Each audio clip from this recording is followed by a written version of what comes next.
Hola colegas, ¿cómo están?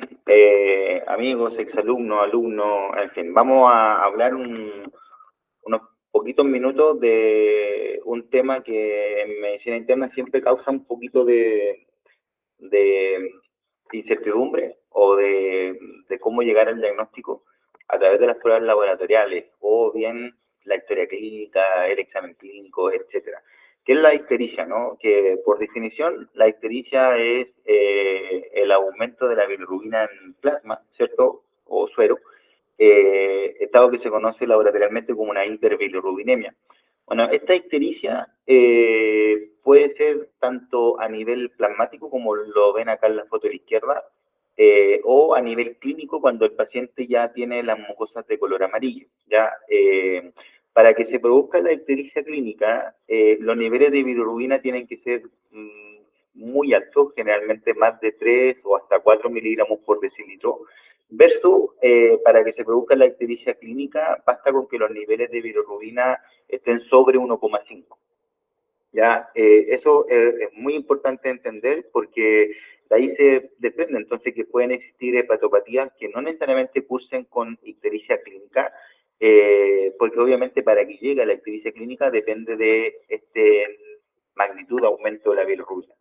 La ictericia clínica puede no estar presente en todos los problemas hepáticos, como la hepatopatía esteroidal, que es secundaria a exceso de corticoides o síndrome de Cushing, y solo se ve ocasionalmente en las enfermedades neoplásicas metastásicas.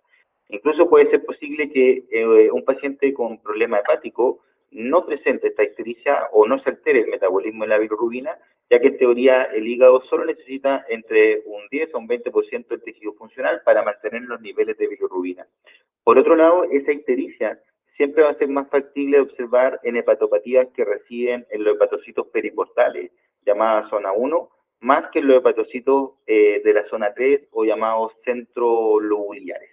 ¿Ya? Entonces, cuando nos encontramos frente a, por ejemplo, este paciente que llega a consulta de un color bastante notorio, ¿no? Hay una ictericia clínica muy eh, importante.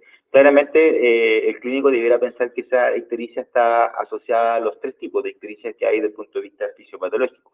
O hay una ictericia prehepática, que generalmente es por hemólisis, y generalmente entonces esta hemólisis de origen intravascular, dentro de ella la principal causa asociada es la anemia hemolítica autoinmune, o bien puede ser una ictericia hepática, donde haya algún problema de necrosis o inflamación hepatocelular, o bien una ictericia poshepática, en donde hay un cierto grado de obstrucción al flujo biliar.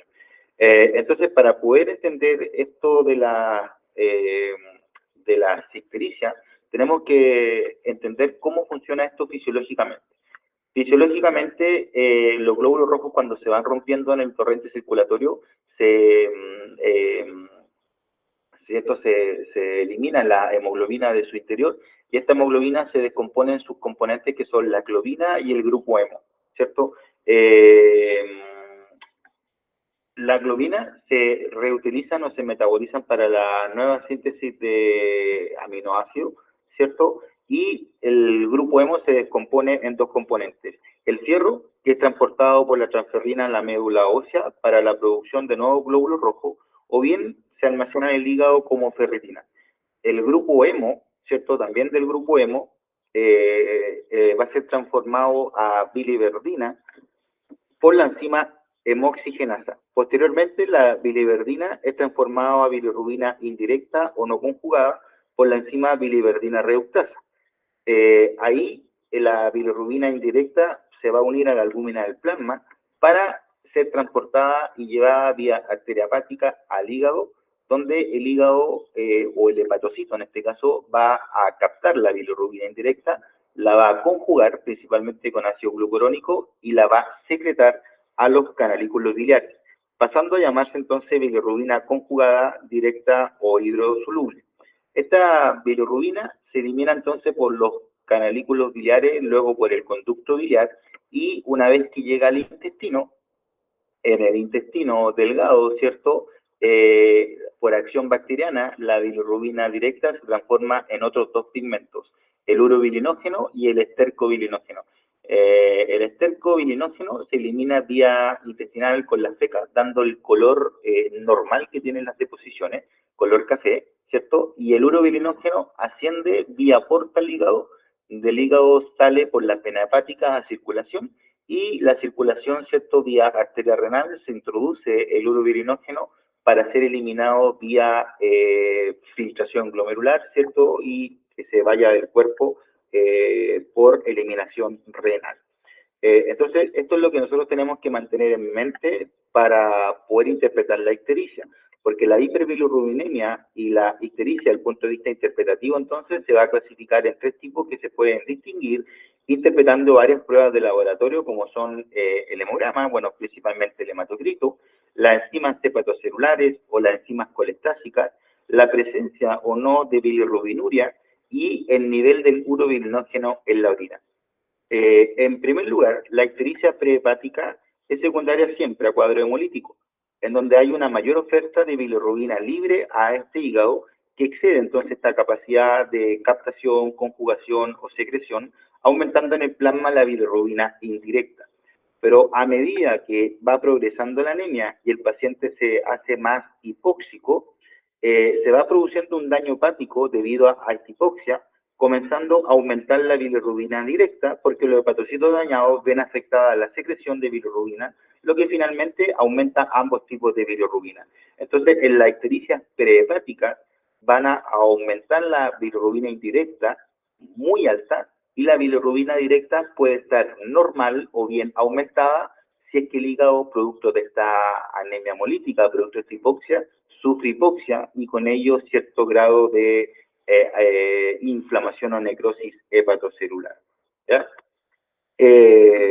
Pero en definitiva siempre hay un mayor aumento de la bilirrubina indirecta que la directa, y es esta la que generaría la bilirrubinuria que nosotros podemos ver también en la orina. No obstante, la bilirrubinuria puede aparecer igual secundaria a un aumento de la bilirrubina indirecta. Pero ¿cómo explicaríamos entonces fisiopatológicamente que apareciera bilirrubinuria, ¿cierto?, en la orina en un perro con hemólisis donde todavía no tenga aumentada la bilirrubina directa? Ahora acuérdense que la bilirrubina directa es la hidrosoluble y es la que puede aparecer normalmente por la orina. La explicación fisiopatológica al respecto es que como en estos casos hay una gran oferta de hemoglobina, en casos de hemólisis, ¿cierto? Se satura la aptoglobina, que es la proteína plasmática que transporta la hemoglobina, y aparece la hemoglobinuria. Pues bien, las células renales de la nefrona tienen cierta capacidad de transformar esa hemoglobinuria a bilirrubinuria, sobre todo en ciertos caninos machos con orinas con densidades urinarias normales, considerando normal una densidad urinaria por arriba de los 1030, apareciendo entonces la bilirrubinuria. Al respecto, ¿cierto? Hay que decir que en los gatos la bilirrubinuria siempre es patológica, ya que ellos tienen una reabsorción de 9 veces mayor que los caninos. Dicho de otra forma, los perros puede ser normal una bilirrubinuria que puede ir de 1 a 3 cruces, pero siempre cuando, o de preferencia, sea en los perros machos y siempre cuando la densidad urinaria sea normal. En casos de ictericia prehepática, se va a producir entonces también, como hay mucha formación de bilirrubina, como hay mucha oferta de bilirrubina indirecta, el hígado la va a ir metabolizando siempre cuando no haya un compromiso hepático por hipoxia, se va a ir formando mucha bilirrubina directa y por lo tanto va a aparecer un aumento del urobilinógeno en la orina. Entonces, en las ictericias prehepáticas o hemolíticas, principalmente la hemólisis intravascular, se va a producir un aumento del urobilinógeno en la orina, parámetro indicativo entonces de cuadros hemolíticos. La ictericia prehepática siempre es secundaria a una enfermedad hepatocelular, ya sea por inflamación o necrosis hepatocelular, en donde se afecta la captación, la conjugación y la secreción de bilirrubina, pero principalmente lo que se afecta más es la secreción de la bilirrubina, ¿cierto?, hacia el canalículo biliar. En estos casos, como hay una inflamación o necrosis del hepatocito, no toda la bilirrubina indirecta que va llegando al hígado en forma fisiológica es conjugada a un ritmo normal, por lo que parte de ella no es metabolizada aumentando en el suelo.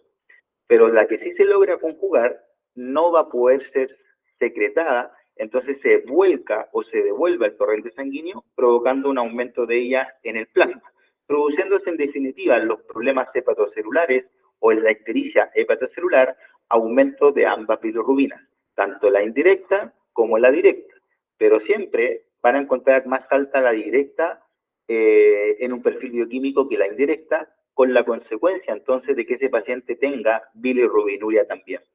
Se señala que la bilirrubina directa aumenta en proporción a un 60% en comparación con la bilirrubina indirecta, que es un 40% en los cuadros de afección hepatocelular.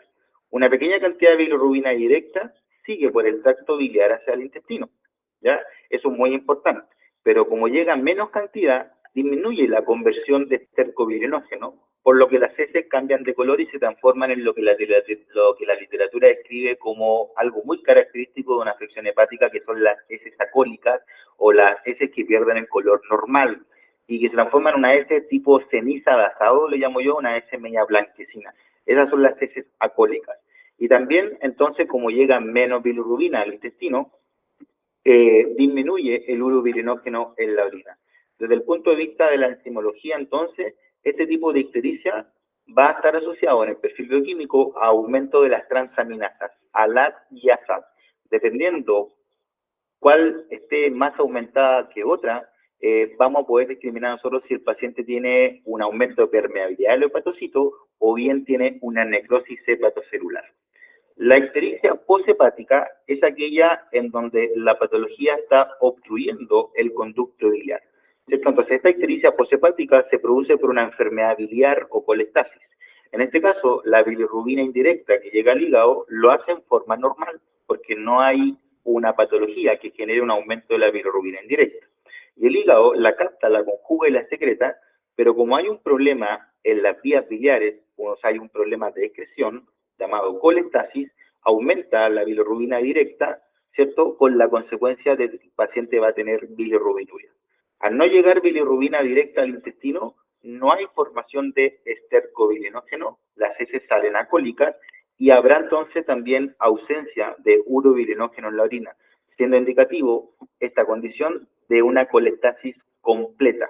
¿Qué llamamos colestasis completa? Que hay una obstrucción completa al conducto biliar, o sea, efectivamente no está llegando nada de bilirrubina directa, ¿cierto?, al intestino. Esa es la forma más práctica de poder entender el metabolismo de la bilirrubina y el por qué. Entonces, cuando nosotros vemos un paciente amarillo, ¿cierto? En nuestra mente tiene que estar esta idea de que este paciente tiene una ictericia prehepática, hepática o poshepática. Y ahí los niveles de bilirrubina, tanto indirecta como directa, hacen un juego importante para discriminar en nuestras causas. Acuérdense entonces que, en resumen, la ictericia prehepática es a consecuencia de una hemólisis intravascular la mayoría de las veces, y en estos casos a estos pacientes le aumenta mucho la bilirrubina indirecta, pudiese aumentar la bilirrubina directa si el paciente empieza a tener un daño por hipoxia hepática, pero ese aumento de la bilirrubina directa nunca va a ser mayor que el aumento de la bilirrubina indirecta. En el caso de la ictericia hepática, estos pacientes entonces van a tener aumento de los dos tipos de bilirrubina, tanto la indirecta como la directa, pero siempre va a ser más alta la bilirrubina directa. Y en el caso de la ictericia poshepática, en general a estos pacientes le aumenta la bilirrubina directa, con la consecuencia entonces de tener bilirrubinuria. Acuérdense eso, la bilirrubinuria en los caninos también antecede a la presencia de ictericia. O sea, este paciente que están viendo acá en la mesa, del momento que ya tiene ictericia, ¿qué rato ya tiene bilirrubinuria? Si ustedes ven un paciente, o por el contrario, si ustedes ven un paciente que tiene bilirrubinuria y no está con ictericia clínica, ese paciente en corto plazo va a ponerse ictérico. Eso, que les sirva, y cualquier duda no duden, suscríbanse al canal para que estén ahí atentos a nuevos videos.